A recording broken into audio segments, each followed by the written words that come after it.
All right, here's a really cool concrete countertop that we coated with Stone Coat countertop epoxy. In this video, we're going to show you the entire process of how to make concrete counters look like just something out of this world.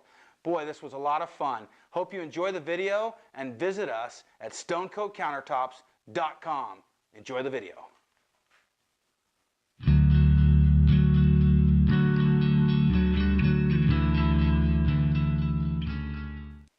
Okay guys, Mike here with stonecoatcountertops.com.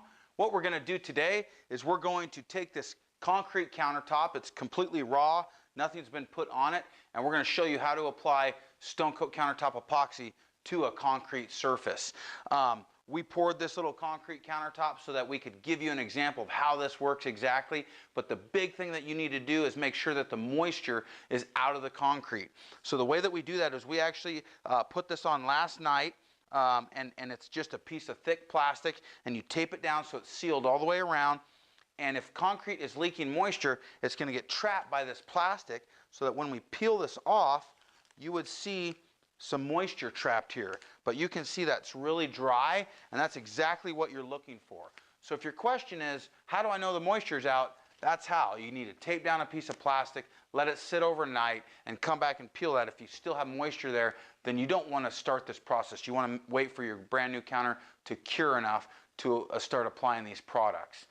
So let's go ahead and get started here. This is a cool little sample that we're going to do, but what it's going to have is out of the mold, the edges are kind of sharp. You have some pits and divots and those kind of things. And so the first thing that I do is I take my sander with like 150 grit sandpaper, and I'm just going to sand off these sharp corners and just get this more user-friendly as a countertop surface. Let's go ahead and do that.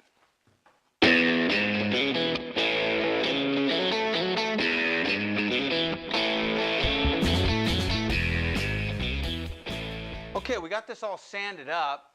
What we're going to do now is we're going to apply a skim coat of our Stone Coat countertop epoxy, a seal coat. And when we do that, we mix up about 1 ounce per square foot of counter. I'm just going to take some black spray paint and just dress up the edges just a little bit.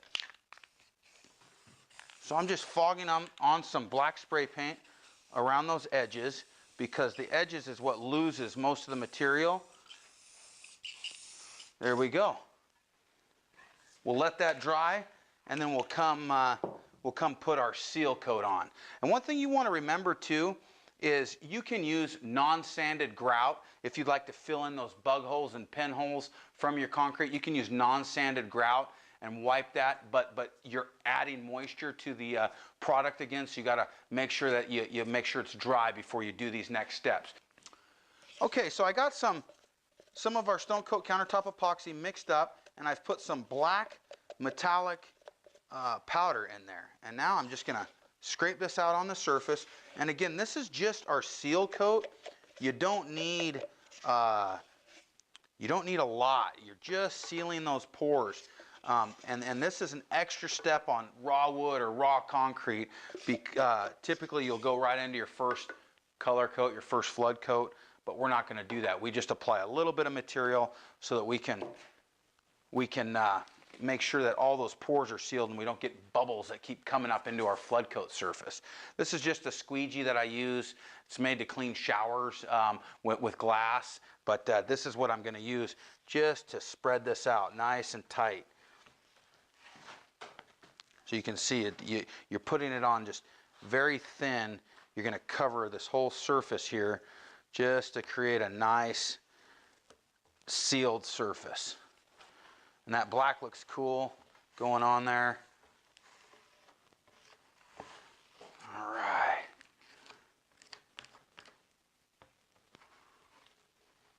Yeah, and that Bondo did a really good job sealing those bug holes. I can still see some air coming up through it, but less than normal with raw concrete. Okay, so I got that with the squeegee. Now I'm just going to take my brush, and I'm just going to come brush this and get some on these edges too. And all I'm doing with my brush is I'm just grabbing a little bit off the edges. I can actually come right in here to my bucket, steal what's left. I'm just going to paint these edges real good. And the fact that I already put some black on those edges really helps you.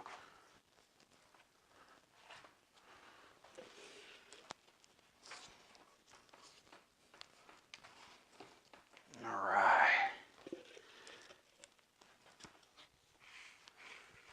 And the seal coat's going to look ugly. Don't worry about that. All we're really trying to accomplish is put a base color down and then seal those pores. This is kind of cool. It's giving it a grain look. Almost looks like wood. That's really neat. That's really pretty, actually.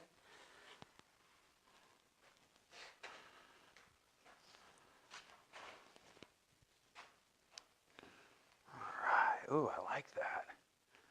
You learn something new every day working with this stuff. So if you like this undertone look, you can just simply see what I'm doing now is I'm creating stripes. So I'm going to go all the same direction.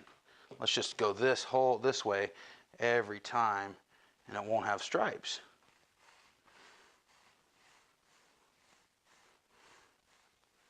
Oh yeah, very cool.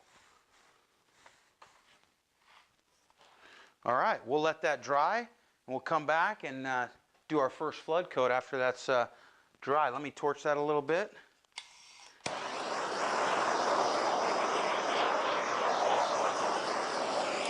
Okay, that's just going to get in there and seal those pores. I can see little air bubbles wanting to happen, and that's real normal because it's concrete and it's really porous. You may even need to do 2 seal coats. Just make sure that it's completely sealed before you start your flood coats, or else you get those dots that never go away.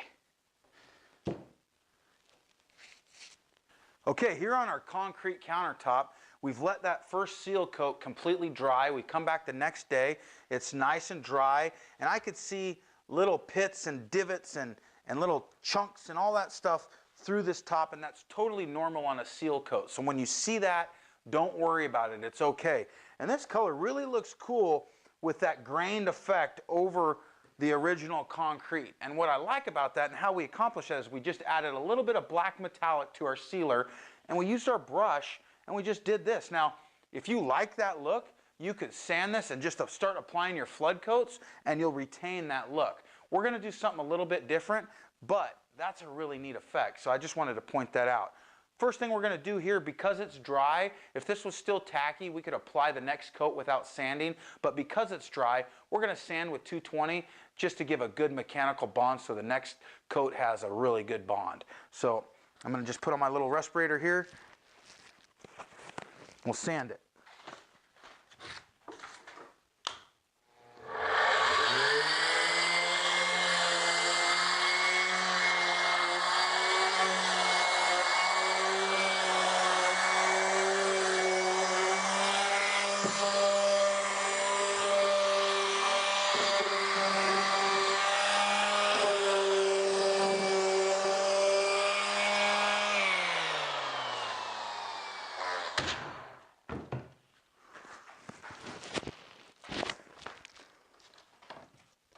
And that's all you need to do when you're sanding is just rough it up a little bit, and all those sanding marks will totally be gone once we apply that next coat of Stone Coat Counter Epoxy. It just totally disappears, so don't worry if you scratch it up and abrade it.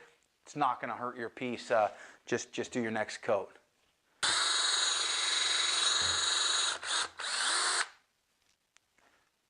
Okay, we just mixed up our Stone Coat Countertop Epoxy. If you haven't seen how we mix it up, go and watch our video on how to mix Stone Coat Counter Epoxy, and you'll see exactly how we do it, how we trowel it out, and how we chop it. That's really important to get a good, consistent countertop. Watch that, and you'll really do a great job. Okay, now what we're going to do is I just have the clear mixed up, and I'm going to actually put a black metallic in part of this and a white metallic in the other part. First, we're going to lay down black, and then we're going to put some white over it and meld the two together and see how it comes out. So I have a couple of little red Solo cups here. We're just going to split this up 50-50 and see what happens. This is going to be a fun little project. Get my mixing stick here and scrape this out. Let me grab a new one. Scrape that out right there. Okay. So what we're going to do is just add a little bit of black, and these colors that we have on our site, these will tint up to 2 gallons of epoxy. They're very, very strong, and so you don't need a lot when you're adding them into your cup. Just a little bit, and you could always add more if you'd like.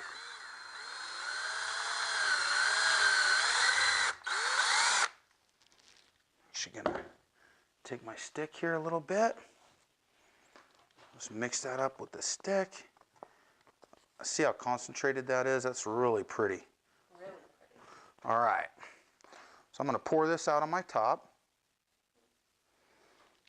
Let's go ahead and mix our white. So why did you lay it out on the top? Well, you don't want to leave the material sitting in the cup too long because it generates heat and it'll less your working time. You want to keep as much working time as you can, so you get everything put on the surface just as soon as you can. Another thing you want to make sure, don't pour these out in direct sunlight. Don't take them from your work area and go outside right in direct sunlight, because the sun will really shrink your working time as well. So just make sure you do it inside in shade, and get it out on the surface as soon as you can. All right.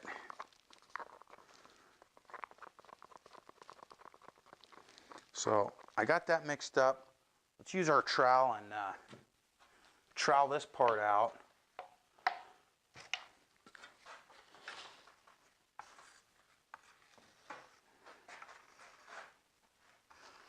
Okay. We got that trowel out. Let me get a brush. So now what I'm going to do, I'm going to pour this white out. Now the key when you do this is you want to mix the two, but you don't want to over mix them or else it all becomes the same color. You want to leave some of it done in black and some of it done in white. Now this is going to be a little different technique than we normally do, but we're just trying something different just to show you what it can do. We're just going to use a brush to kind of get this out.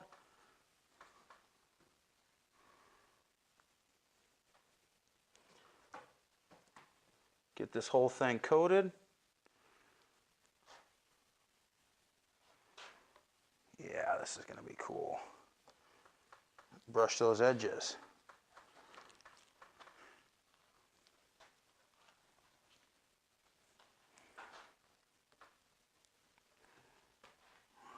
Just use some of that for the edge.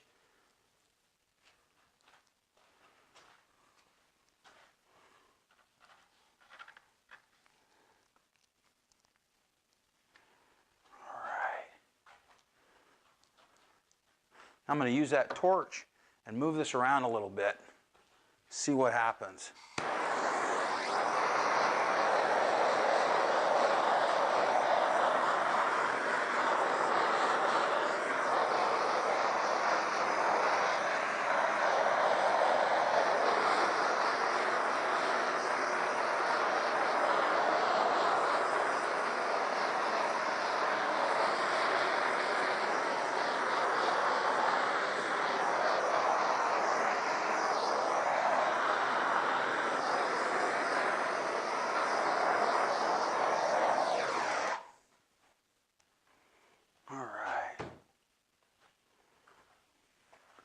You know what I'm going to do is I'm going to get my Bondo squeegee, and we're just going to meld this a little bit more together. 1 second. Okay, this is just our normal little Bondo spreader, and we're just going to take and just skip trowel the top surface. Just move it just a little bit. Try to get rid of some of these brush marks here.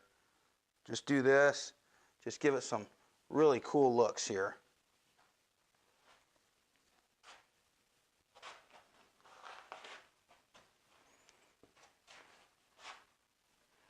That's kind of cool.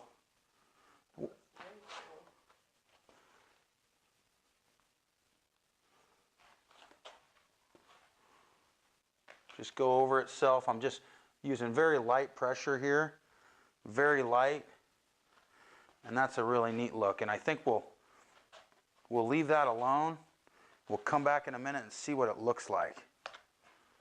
That's cool.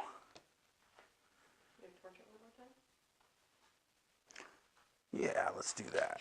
So it flattens it out. Well, what's neat right now is this is very flat. It just looks like it has ridges too.